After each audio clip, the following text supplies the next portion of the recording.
In the landscape of the modern-day internet, memes, as a rule, are short-lived and fleeting. Most memes will pop up and only stay a week or two before fading into obscurity. However, every once in a while, a meme emerges that seems to just stick around for much longer than the norm. The example we're going to be talking about in this video is, of course, the Sigma male. At this point, the term has been present in meme culture for well over 2 years, and has surely embedded itself into the slang of millions of impressionable internet users. But where exactly did it originate from, and why did it stick around? In this video, we'll be exploring the complete history of Sigma. So, Sigma is a meme that has a surprising amount of layers to it, and to explain it fully, the first one of these layers we will explore is the male dominance hierarchy. This term refers to a common system of identifying males by letters of the Greek alphabet. The most popular terms in this system are the alpha and beta male, which were originally used to describe the behavior in wolf packs, but were later used by pickup artists to describe human behavior. I should note here that the guy that wrote the book about this behavior in wolves has since come out and said it was inaccurate, and its applications to humans is even more dubious. Regardless, the term stuck, and the basic gist of it is that betas have low self-confidence and are unsuccessful at getting girls, whereas alphas are assertive and successful. Now, if you're familiar with the Greek alphabet, you would know that Sigma is indeed also a letter in it. Therefore, it was only a matter of time before it was put in front of the word male and spread around online. This appeared to have started with Fox Day, a writer and blogger who was overall a pretty weird dude. Fox is a popular figurehead of the online misogynist community, which is something I'm really not keen on exploring deeply, but suffice to say that he has some questionable views. Anyways, it's not clear if Fox Day actually invented the Sigma male, but he is definitely the person who introduced it to the wider internet. The earliest mention of Sigma males on Fox Day's website dates back to January 29, 2010. According to him, Sigma males are lone wolves, more quiet and more reserved than alphas, but are still equal to them in a weird contrived way. As I mentioned earlier, the idea of alpha and beta males has already been debunked, but Fox Day's socio-sexual hierarchy leans even farther into absurdity, with him also mentioning delta, gamma, lambda, and omega males in the same article. However, all of this would be relatively obscure for over a decade. Let's look into the origins of some Sigma-related terms. Chad apparently originally began as a Chicago slang term to describe a frat boy type in his 20s or 30s. The term then made its way onto 4chan, who used it to describe men who were successful in dating, or essentially the definition of an alpha male. The term then spread to the rest of the internet, where it mostly lost the alpha male connotation, and instead became used to describe someone who has generally positive attributes. It later became associated with the iconic Giga Chad, who is an exaggerated take on male beauty standards. Based is one of the key terms that was originally used in Sigma-like communities, although it has since become very mainstream on the internet. Despite its popularity, it doesn't really have a clear definition, although generally, it's just used as a vague positive adjective. Based originated from the rapper Lil B, also known as Based God in 2010, and originally described being yourself and not caring what others think. Often used alongside based, red-pilled has a much more straightforward origin. It comes from a scene in The Matrix where the main character is offered a blue pill and a red pill, where the blue pill would have him stay in the Matrix simulation, and the red pill has him wake up. Being red-pilled supposedly means you are a free thinker, which explains why it's often used with based. During 2020, there seemed to be an uptick in the popularity of hustle culture, the idea that you should devote your life to getting fit, making money, or something along those lines. Basically, that one meme about needing to have a friend circle that talks about investments. While this isn't the same community as the pickup artist community that Fox Day represents, the two are very similar. Anyways, hustle culture was originally serious and meant to be a type of motivational content, but it began to get parodied widely beginning in 2020. At the same time, Sigma male began to be picked up unironically by the motivational community, which created the perfect storm for its ascent into memedom. With parodies of hustle culture in full swing, in early 2021, the entire internet became aware of the Sigma male, and it quickly became the subject of ridicule. People began to make fun of the Sigma male for basically just being a word that lonely people would use to make themselves belong in an imaginary social group, and also for being generally edgy to the point of cringiness like those Joker memes. This gave rise to the first major meme relating to the Sigma male, the Sigma male grindset.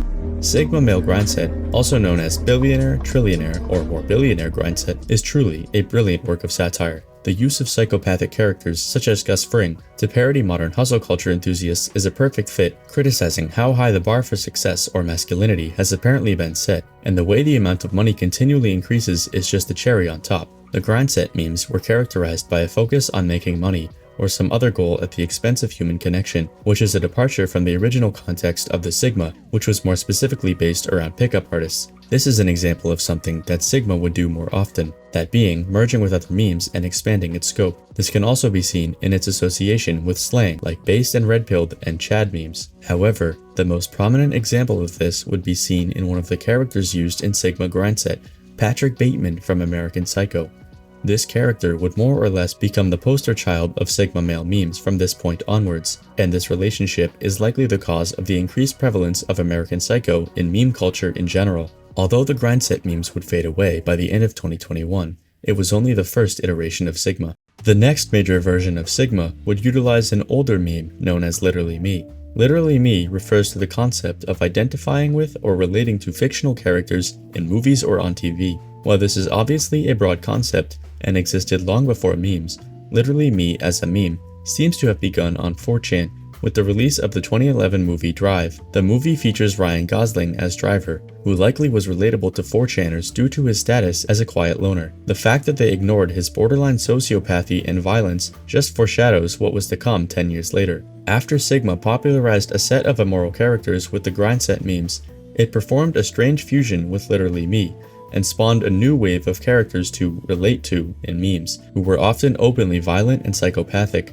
While there are probably countless characters that have been featured in these memes, some of the most popular ones are Tyler Durden from Fight Club, Lou Bloom from Nightcrawler, Walter White from Breaking Bad, Travis Bickle from Taxi Driver, the Joker from the 2019 Joker, Thomas Shelby from Peaky Blinders, and of course Patrick Bateman. After absorbing Literally Me, Sigma memes have also seemed to become sadder and more self-deprecating, as opposed to the exaggerated dedication to the grind that they exhibited before. It's honestly unclear whether people started making these memes ironically or not, but whatever the case, the amount of them that were serious in relating to the characters only increased over time. While this might sound absurd, there are some aspects of these characters that are written to be sympathetic, the most common of which being their status as social outcasts. Of course, the increased seriousness of the memes could also be due to the fact that they were spread increasingly to people who hadn't even seen the original media and therefore didn't understand the context. No matter what though, it became incredibly ironic when people started idolizing characters that are written to be anti-heroes at best and outright villains at worst. Sigma's shift away from irony through Literally Me shows an important aspect of why it lasted so long.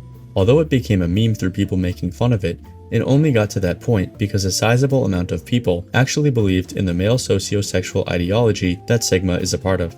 And despite all of the mockery directed towards Sigmas early on, it seems to have only exposed millions more to the concept. So in the last part of this video, the focus is going to shift to the underlying societal factors relating to the rise of Sigma males. So how did we get to this point? In short, it's the result of a rise in the amount of online male loners, who can also be described as incels, though that term has become something of a buzzword to the point of losing its meaning. Anyways, this trend is backed up by multiple scientific studies which show that social connection overall has been on the decline for decades, likely a result of the increased presence of the internet and social media in daily life. Young men are apparently one of the hardest hit demographics in this regard, reporting higher rates of having few friends and being single. Not coincidentally, this is the same target audience that Sigma male content appeals to. As I said earlier, the idea of being a Sigma male, while seemingly ridiculous, is understandable from the perspective of someone lonely who wants to fit into a group, which is exactly what Sigma offers. Despite all the ridicule it's subjected to, it's not as if Sigma ideology is completely horrible. It has some genuinely healthy aspects, such as pursuing self-improvement and being yourself, but gets dragged down by its sexism and toxic masculinity. When it comes to the Literally Me Sigma characters, on the surface, it seems like they're idolized for their success and achievements, and while this may play a part, I think the reason they are looked at as role models is their alienation from society and the actions they take to fix it. In each piece of Sigma media, the character starts either at the bottom of the barrel in terms of success, feels completely disconnected from society, or both. Their struggle to try to make themselves either fit in, become more successful, or break down the societal order is what makes them relatable. I mean, Patrick Bateman's a psychopath, but he does say, "I want to fit in." He's literally me. Anyways, the fact that the struggle always ends in violence and moral compromise usually gets ignored. I seriously doubt many people actually idolize this aspect of the characters though. However, the fact that so many people still relate to these characters' loneliness and hatred of society is concerning enough on its own. So Sigma started out its presence in meme culture ironically. but quickly its popularity propelled it to a new audience that took it seriously. Along the way, the meme continually expanded and created new memes that would become mainstays in the future, most notably American Psycho memes. While at first glance, the wave of people relating to serial killers seems like it could only be a joke, it becomes at least somewhat more understandable when we consider the world outside of memes for a minute. While Sigma edits and whisper memes are obviously appealing for being funny, this alone isn't enough to explain their longevity. Like I said, memes today only last a few short weeks in most cases. Although most people joke, the existence of communities like Andrew Tate's show that Sigma ideology still exists in real life. The unfortunate reality is that, beneath the thin veneer of humor, Sigma male memes have become a way for a very real group to vent their frustrations with society or relate to one another. As for what to do with that information, I don't really know. I just make videos about memes, so thanks for watching and I'll see you next time.